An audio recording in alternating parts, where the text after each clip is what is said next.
मैं निकाल कर यहाँ जन स्वराज के कैंप में आने के लिए बहुत बहुत धन्यवाद। आपसे पिछली बार पटना में 5 मई 2022 को मेरी मुलाकात हुई थी। तब मैंने जन स्वराज अभियान की शुरुआत की घोषणा की थी। उसके 3 उद्देश्यों की चर्चा करी थी।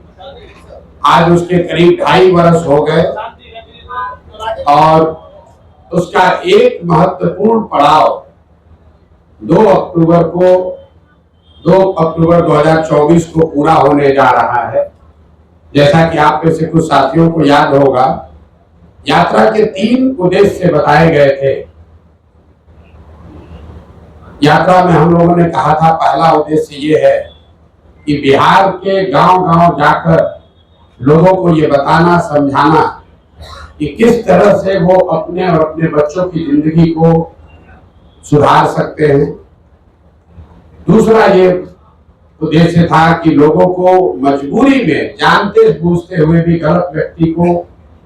गलत दल को वोट न करना पड़े, विकल्प के अभाव में वोट न करना पड़े। इसके लिए लोगों की मदद से एक नया दल, एक नया विकल्प बनाना। और तीसरा उद्देश्य ये था कि बिहार के विकास के लिए अगले 10 वर्ष में बिहार देश के 10 अग्रणी राज्यों में शामिल हो, इसका ब्लूप्रिंट बनाना और बिहार के 8,500 पंचायतों का, इसको ध्यान रखें, बिहार के 8,500 पंचायतों का अलग अलग योजना बनाकर जनता के सामने रखना कि हर पंचायत की क्या समस्या है और उस पंचायत को अगले 10 वर्ष में विकसित बनाने के लिए क्या कुछ प्रयास किया जा सकता है। हर पंचायत में 800 से 1200 नए रोजगार के अवसर कैसे पैदा किए जाएंगे, हर पंचायत में बच्चों के पढ़ने की व्यवस्था को कैसे सुधारा जाएगा और हर पंचायत में खेती को, जो बिहार में कमाने वाली खेती है, उसको कमाने वाला खेती कैसे बनाया जाएगा। ये 3 उद्देश्यों से हम लोगों ने ये प्रयास शुरू किया था। 2 अक्टूबर 2022 को मैंने गांधी आश्रम भितिहरवा पश्चिम चंपारण से चलना शुरू किया है और यात्रा के दौरान ये भी आपको बताया, ये ऐसी यात्रा है जिसका किलोमीटर निश्चित नहीं है, इसका दिन निश्चित नहीं है। इसका लक्ष्य निश्चित है कि पूरे बिहार में पैदल चल के जहां तक हो सके गांव-गांव जाकर इन 3 उद्देश्यों की पूर्ति के लिए एक सकारात्मक और ईमानदार प्रयास किया जाए। अभी तक मैं करीब 60% बिहार ही घूम पाया हूं। तो पहली सूचना आपको ये देनी है कि यात्रा अगले 1-1.5-2 वर्षों तक जैसे पहले चल रही थी वैसे ही आगे चलती रहेगी। जब जो बिहार की जनता को मैंने आश्वासन दिया है, दल बनने से या दूसरे उद्देश्यों के पूरा होने से यात्रा नहीं रुकने वाली है। 2 अक्टूबर जब दूसरा उद्देश्य जो इसका दल बनाने का था, उसकी परिणति 2 अक्टूबर को हो रही है। 2 अक्टूबर को दल बन रहा है, लेकिन यात्रा 2 अक्टूबर के बाद भी, अभी मैं सुपौल अररिया में हूं, वो आगे चलता रहूंगा, चाहे उसके लिए 1 वर्ष लगे या 2 वर्ष लगे, यात्रा में कोई रुकावट नहीं आएगी। दूसरे उद्देश्य को लेकर आपको ये सूचित करना चाहते हैं कि 2 अक्टूबर को अभी तक के प्रयासों के आधार पर, उसके परिणाम स्वरूप 2 अक्टूबर को बिहार में एक नए दल, नए विकल्प के तौर पर जन स्वराज, एक नया राजनीतिक दल आपको देखने को मिलेगा। 2 अक्टूबर को आपको ये भी पता चलेगा कि इस दल का नेतृत्व किन लोगों के हाथ में होगा। 2 अक्टूबर को इस दल के नाम की, इसके संविधान की और इसके नेतृत्व की घोषणा जन स्वराज से जुड़े हुए हजारों कार्यकर्ताओं, साथियों, इसके बनाने वालों के सामने, मीडिया बंधुओं के सामने इसकी घोषणा की जाएगी। और जैसा कि मैंने पहले बताया था, जन स्वराज दल जब बन रहा है तो न मैं उसका नेता था,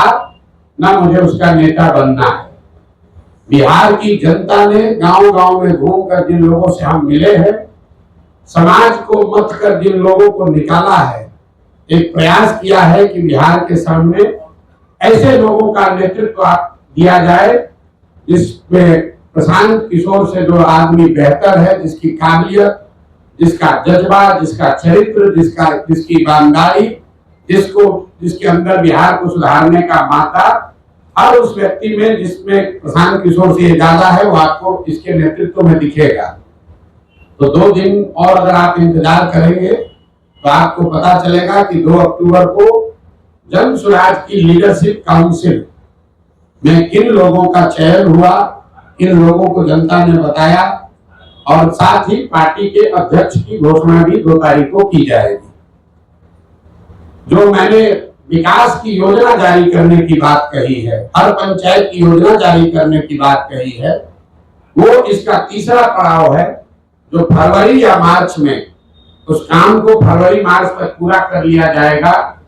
और पटना के गांधी मैदान से आपके सामने, आपके माध्यम से जनता के सामने, बिहार की जनता के सामने बिहार के अगले 10 साल के विकास का, बिहार के हर पंचायत के विकास का मॉडल और पूरा खाका यहाँ पर रखा जाएगा, जिसमें हम सिर्फ आपको ये नहीं बताएंगे कि बिहार से पलायन रुक जाएगा, आपको ये भी बताया जाएगा कि वो पलायन को कैसे रोका जा सकता है, ताकि उस योजना को आप पढ़े, उसको देखें, उस पर चर्चा करें, उस पर सवाल उठाएं, और अगर आपको उस योजना में विश्वसनीयता दिखे तभी उसको आप अपनाएं। तो ये फरवरी के अंत या मार्च के पहले हफ्ते में पटना गांधी मैदान में जन स्वराज का, बिहार को सुधारने का जो प्रयास है, जो अभियान है, जो योजना है, जिसको बनाने में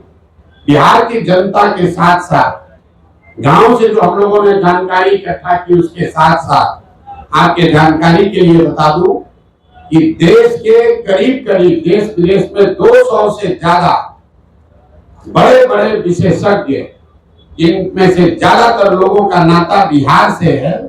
वो चाहे अमेरिका में है, ऑस्ट्रेलिया में है, इंग्लैंड में है या देश के अन्य हिस्सों में है, ऐसे 200 से ज्यादा लोगों ने बिहार में होने वाले इस प्रयास में अपना योगदान देना स्वीकार किया है और इस विजन डॉक्यूमेंट को, बिहार की योजना को बनाने में उन्होंने अपना योगदान दिया। तो आपकी उत्सुकता के लिए 3 बातें फिर से समराइज कर देता हूं। प्रशांत किशोर की 2 साल से चलने वाली पदयात्रा